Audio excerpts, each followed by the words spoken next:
अस्सलाम वालेकुम students, welcome to online class for grade 6 subject science. Today's lecture number is 6, unit number 7, energy. Today we are going to discuss concept of energy and then different forms of energy. Energy की जो different forms हैं कुछ वो आज हम इस lecture में discuss करेंगे. Kinetic energy, potential energy, electricity यानी कि इलेक्ट्रिकल एनर्जी और फिर साउंड एनर्जी को डिस्कस करेंगे. इसके अलावा स्टूडेंट्स इन टॉपिक से रिलेटेड आज मैं कुछ क्वेश्चन आंसर्स आपको मार्क करवाऊंगी जो आपके एक्सरसाइज में गिवन है. वो आपने अपनी कॉपीज़ पर नीट वे में नोट डाउन करने हैं क्वेश्चन आंसर्स को और उनको याद भी करना है. Now page number 68, energy. Energy क्या होता है? Energy is the ability to do work. अगर किसी भी चीज़ में काम करने की सलाहियत है उसको एनर्जी कहते हैं हम. अगर एनर्जी है तो कोई फंक्शन परफॉर्म कर सकती है या कोई भी वर्क परफॉर्म कर सकती है. अगर एनर्जी नहीं है तो वो कोई भी फंक्शन परफॉर्म नहीं कर सकती, ना ही कोई वर्क परफॉर्म कर सकती है. तो हम कह सकते हैं कि एनर्जी एक ऐसी एबिलिटी का नाम है जो किसी भी बॉडी में कोई भी फंक्शन या वर्क परफॉर्म करवा सकती है. इसको हम एनर्जी कहते हैं. काम करने के लिए या मूव करने के लिए हमें एनर्जी चाहिए होती है. हमारे इर्द गिर्द जितनी भी मशीन्स हैं इनके अंदर एनर्जी होती है तो वो मूव करती हैं या कोई भी उनका काम है तब भी कोई वर्क या फंक्शन परफॉर्म कर सकती हैं जब उनके अंदर एनर्जी होती है. फॉर एग्जांपल आप अपनी सराउंडिंग्स में देखें, ठीक है. हमारी हवा में जो एरोप्लेन है वो उड़ते हैं, समुद्रों में सेलिंग बोट्स तैरती हैं. जब तेज़ हवा चलती है तो उसे दरख्त मूव करते हैं और जब सन निकलता है तो प्लांट उसे अपना फूड प्रिपेयर करते हैं, वो ग्रो करते हैं और सीड और फूड प्रिपेयर करते हैं और वो ज़िंदा रहते हैं. तो इन सारी चीज़ों में, ठीक है, इन सारी चीज़ों के अंदर एनर्जी की कोई ना कोई फॉर्म है तो ही ये चीज़ें मूव कर रही हैं या ग्रो कर रही हैं.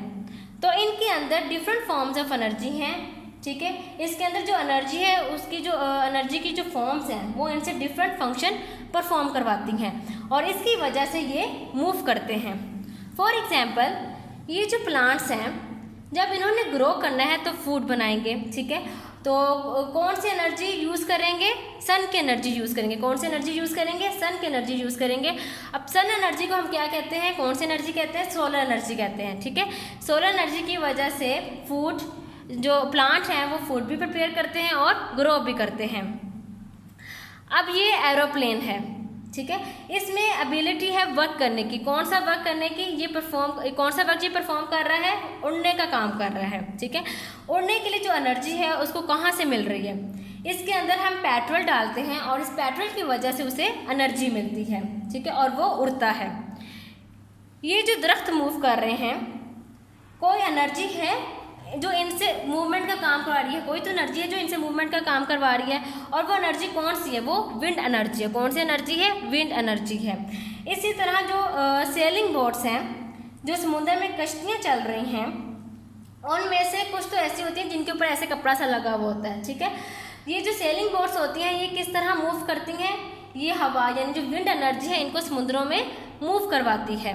ये डिफरेंट फॉर्म्स ऑफ एनर्जी हैं जो हमारे एनवायरनमेंट में डिफरेंट तरह के जो फंक्शंस हैं वो परफॉर्म करवाती हैं. आओ पेज नंबर 69. अब हम डिस्कस करेंगे different forms of energy.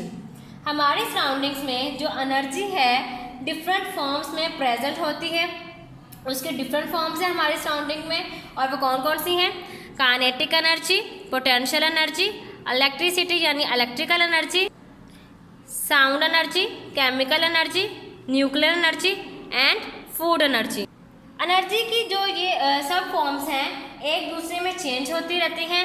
Energy कभी भी डिस्ट्रॉय नहीं हो सकती, कभी ख़त्म नहीं हो सकती. हाँ, उसकी जो एक फॉर्म है वो दूसरी फॉर्म में कन्वर्ट हो सकती है. अब हम सबसे पहले डिस्कस करेंगे काइनेटिक एनर्जी, क्योंकि काइनेटिक एनर्जी होता क्या है. Moving atoms have energy called kinetic energy. जब कोई चीज़ मूव कर रही होती है तो उसमें काइनेटिक एनर्जी होती है. फॉर एग्जांपल हमारे इर्द गिर्द बहुत सी चीज़ें मूव करते हुए आप देखते हैं. एक एग्जांपल ये भी है कि हमारी सराउंडिंग्स में जितनी भी चीज़ें हैं वो एटम्स और मॉलिक्यूल से मिलकर बनी हैं। एटम्स अगर मूव करें तो भी उनमें काइनेटिक एनर्जी मौजूद होती है। ये देखिए, यहाँ पर मेरे पास एक रॉड है, ये आयरन की रॉड है और इसमें एटम्स और मॉलिक्यूल्स हैं। जिस वक्त मैंने इसको हीटअप किया यानी गर्म करना शुरू किया, तो जैसे ही गर्म हुई रॉड, तो जो इसके अंदर एटम था उसने मूव किया और उसने अपनी एनर्जी जो है वो अगले में ट्रांसफ़र की और इसने अगले में की, यानी कि इस एटम में जो एनर्जी थी वो उसने अगले में ट्रांसफ़र कर दी, फिर उसने अगले में कर दी। जैसे जैसे ये गर्म होती जाएगी, एटम्स ज़्यादा तेज़ी से मूव करते जाएंगे और अपनी एनर्जी को नेक्स्ट में ट्रांसफ़र करते जाएंगे। इवन एक ऐसा टाइम आएगा कि ये रॉड बहुत गर्म हो जाएगा। उस टाइम पे एटम्स एक दूसरे से अलग होना शुरू हो जाएंगे, जो एक दूसरे से टाइटली पैक थे। क्योंकि ये मेटल की रॉड है और ये टाइटली पैक थे, अब जो सॉलिड के जो मॉलिक्यूल्स हैं वो सेपरेट होना शुरू हो जाएंगे और उनमें डिस्टेंस क्रिएट हो जाएगा। और ये टाइम वो होगा जब जो सॉलिड है वो लिक्विड आयरन में कन्वर्ट होना शुरू हो जाएगा, यानी कि जो सॉलिड है वो मेल्ट होकर लिक्विड आयरन में कन्वर्ट होना शुरू हो जाएगा। Next, potential energy. Potential energy क्या होता है? ये किसी भी बॉडी के अंदर स्टोर्ड एनर्जी होती है, यानी किसी बॉडी के अंदर स्टोर्ड हुई हुई एनर्जी होती है उसकी पोजीशन की वजह से। मैं एग्जांपल्स के थ्रू आपको समझाती हूँ। फॉर एग्जांपल, आपके पास एक बॉल है जो यहाँ ज़मीन पर पड़ी थी। आपने कुछ काम किया, कुछ वर्क किया। कैसे? आपने जो जहाँ ये ज़मीन पर बॉल पड़ी थी यहाँ से उठाकर उसको हाई शेल्फ पर रख दिया। जब बॉल ज़मीन पर पड़ी थी तो उस वक़्त उसके अंदर इतनी पोटेंशियल एनर्जी नहीं थी जितनी आपने अब उसकी पोजीशन चेंज करके उसको हाई पोजीशन पर रखा, यानी यहाँ पर रखा, तो उसमें एनर्जी है। कैसे? यहाँ पे इसकी पोटेंशियल एनर्जी ज़्यादा क्यों है? वो इसलिए ज़्यादा है जिस वक़्त जब आपने बॉल को यहाँ से उठाकर यहाँ पर रखा, यानी हाई शेल्फ पर रखा, तो आपने कुछ काम किया और जो काम करने में एनर्जी लगी वो अब उस बॉल में स्टोर्ड हो गई। अब जब आप इस बॉल को, ठीक है, इस बॉल को हाई शेल्फ से नीचे गिराएंगे, मतलब नीचे की तरफ गिराएंगे, इस बॉल को अगर आप नीचे गिराते हैं तो उसकी जो पोटेंशियल एनर्जी है वो काइनेटिक एनर्जी में कन्वर्ट हो जाएगी।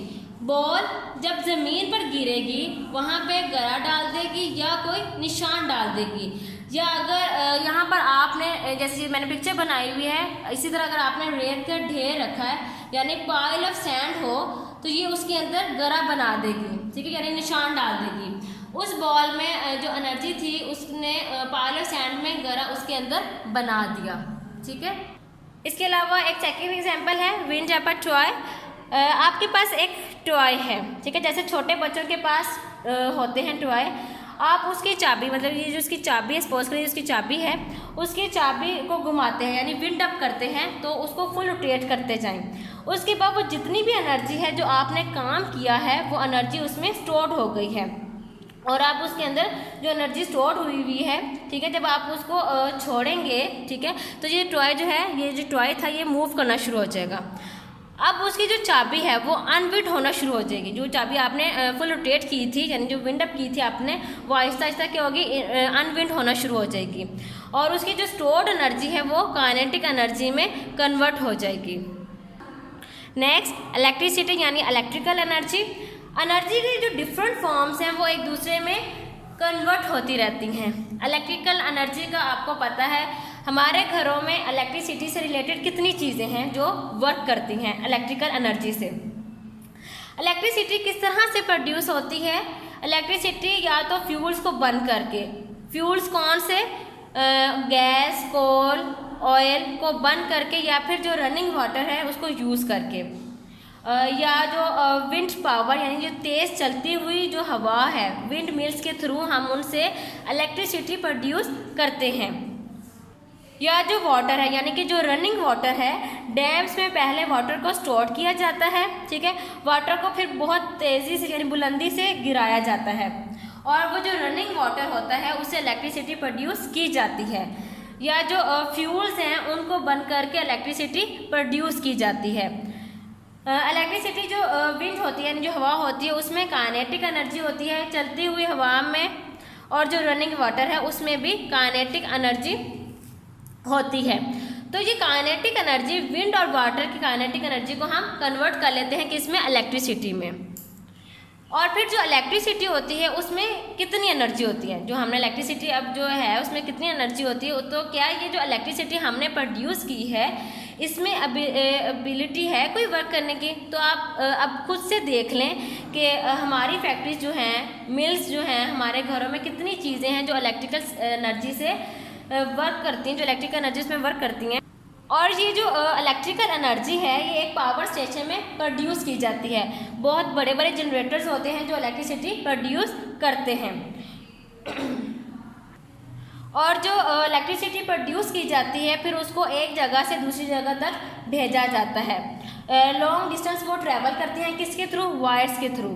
आपने ये देखा होगा पोल्स, ठीक है, इसमें वायर्स लगी हुई होती हैं, ठीक है। इलेक्ट्रिसिटी जो प्रोड्यूस होती है वो फिर वायर्स के थ्रू वो लॉन्ग डिस्टेंस ट्रैवल करती हैं और फिर वो हमारे घरों तक आती हैं और फैक्ट्रीज़ और मिल्स तक आती हैं। इलेक्ट्रिकल एनर्जी में बहुत ज़्यादा वर्क करने की कैपेसिटी होती है हमारे घरों में, और जो फैक्ट्रीज़ में इतनी चीज़ें हैं वो जो है वो इलेक्ट्रिसिटी से ही चलती हैं। Next page number 70, sound energy. Sound produce कैसे होती है। अगर कोई ऑब्जेक्ट वाइब्रेट करता है तो जब वो ऑब्जेक्ट वाइब्रेट करता है तो उस ऑब्जेक्ट के इर्द गिर्द जो एयर है यानी जो हवा है उसमें एटम्स और मॉलिक्यूल्स होते हैं। ये तो आप सबको पता है कि एटम्स और मॉलिक्यूल्स होते हैं उसमें, वो भी वाइब्रेट करना शुरू हो जाते हैं। एयर के एटम्स और मॉलिक्यूल्स जब वाइब्रेट करते हैं तो एक एटम जब वाइब्रेट करता हुआ जब दूसरे एटम से स्ट्राइक करता है तो वो दूसरा एटम नेक्स्ट से स्ट्राइक करता है, फिर वो दूसरा नेक्स्ट से स्ट्राइक करता है। तो इस तरह जो साउंड है वो वेव्स की फॉर्म में एक जगह से दूसरी जगह तक ट्रैवल करती है। इसी तरह वो ट्रैवल करते करते हमारे जो एयर ड्रम हैं उनसे आकर टकराती हैं तो हमें आवाज़ें सुनाई देती हैं। और तो साउंड प्रोड्यूस कैसे होती है, यानी कि जब कोई चीज़, मैंने आपको बताया कि कोई चीज़ ऑब्जेक्ट यानी वाइब्रेट करता है। फॉर एग्जांपल आपने ड्रम को बीट किया है एक स्टिक के साथ, तो जो ड्रम है वो वाइब्रेट करना स्टार्ट कर देगा और फिर जो वो ड्रम है वो अपने इर्द गिर्द की हवा को वाइब्रेट करवाएगा। फिर ये वाली जो वाइब्रेशंस हैं जो हवा में पैदा हो गई हैं वो वाइब्रेशंस एयर में ट्रैवल करती जाएंगी और किस फॉर्म में ट्रैवल करेंगी, वो साउंड वेव्स की फॉर्म में ट्रैवल करेंगी। और वो जो साउंड वेव्स हैं वो एटम्स और मॉलिक्यूल्स के थ्रू हमारे एयर ड्रम से स्ट्राइक करेंगी तो हमें आवाज़ सुनाई देगी।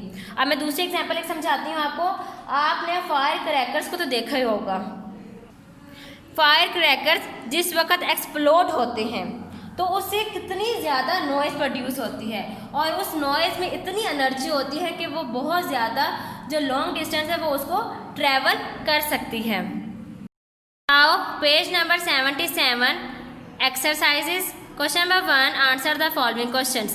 Part A करना है what is energy, Part B करना है where does all the energy on earth come from, Part C what are fossil fuels, and Part D करना है what is the difference between potential and kinetic energy. Part A, what is energy? Answer है energy is the ability to do work. Part B, where does all the energy on earth come from? Answer, all the energy on earth comes from the sun. Part C, what are fossil fuels? Answer, millions of years ago the sun gave its energy to plants and animals. When they died, their bodies slowly turned into oil and coal. Oil and coal are called fossil fuels. Next question part D, what is the difference between potential and kinetic energy. Potential और kinetic energy का difference बताना है। एक तरफ आप potential energy लिखेंगे और दूसरी तरफ आप काइनेटिक एनर्जी लिखेंगे, दरमियान में आप इसी तरह लाइन लगाएंगे। Potential energy, stored energy of a body as a result of its position is called potential energy. उसके बाद इसकी आप एग्जाम्पल लिखेंगे। A ball put on a high shelf has more potential energy than if it is placed on the floor. Kinetic energy, the energy in a body which is due to its moving atoms is called kinetic energy. उसके बाद आप इसकी example लिखेंगे। If an iron bar is cold, its atoms vibrate slowly, but when it is Heated, its atoms have so much kinetic energy that iron bar melts into liquid. Students, ये जो part A, part B, part C and part D, ये सारे questions आपने अपनी copies पे NEET वे में note down करने हैं और उनको याद भी करना है.